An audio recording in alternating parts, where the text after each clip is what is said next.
মালদার কেন্দ্রপুকুর এলাকায় জবালা শিকদার নামে বছর ৬৫ এক মহিলা ৮ মাস আগে হারিয়ে যান। তিনি মানসিক ভারসাম্যহীন। ঘুরতে ঘুরতে তিনি পৌঁছে যান বানারহাটে। ৩১শে আগস্ট তাকে ডিমডিমার সমাজসেবী সাজু তালুকদার হেভেন শেল্টার হোমে নিয়ে যায় বানারহাট থানার পুলিশ।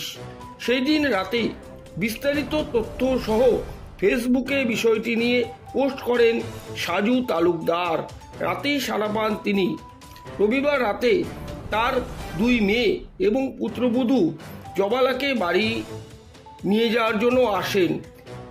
সোমবার যাওয়ার আগে বারবার সাজু তালুকদার কৃতজ্ঞতা জানিয়েছেন তারা।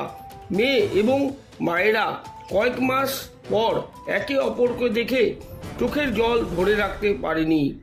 সোমবার রাত ৮টা নাগাদ কি বলছেন তারা শুনে নেওয়া যাক।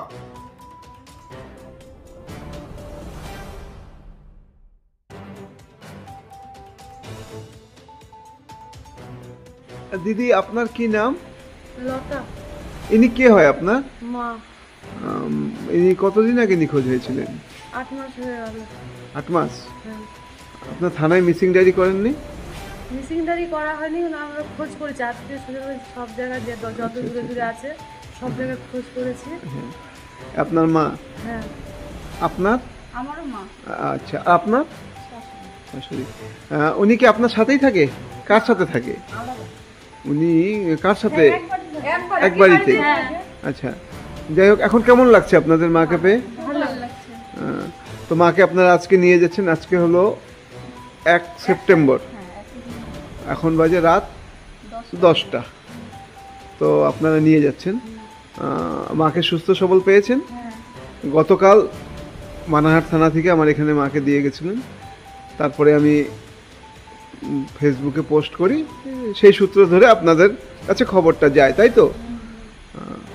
এখন আপনারা নিয়ে বেরোন, আর মাকে অবশ্যই মালদা মেডিকেল কলেজে যে ডাক্তারের কথা বললাম তাকে দেখাবেন। ওখানে ওষুধপাতি সব ফ্রি, ডাক্তার ফ্রি। উনি ভালো হয়ে যাবে। খুব ভালো, মাটা খুব ভালো আমার এখানে ছিল। ভালো। মাসিমা, বাড়ি চলে যাবে? না, থেকে যাও। আচ্ছা, যাক, আচ্ছা আচ্ছা।